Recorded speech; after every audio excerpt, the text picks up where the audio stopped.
Hi everybody, this is Susan Phelps with Berkshire Hathaway Florida Realty in Sarasota, Florida. I just wanted to show some of my customers up north that they don't have to leave behind their garden when they're thinking about growing things in Florida.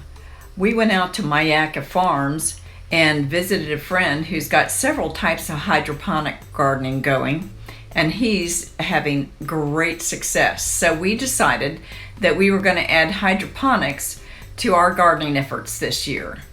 So my husband Butch went out and bought the towers that he assembled in the backyard.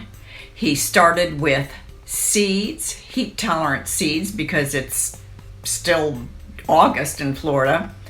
And we started planting in ground a couple of weeks ago. We've got some great results so far. Look at this lettuce in the tower for the hydroponics. We are going to have so much good food to eat this fall.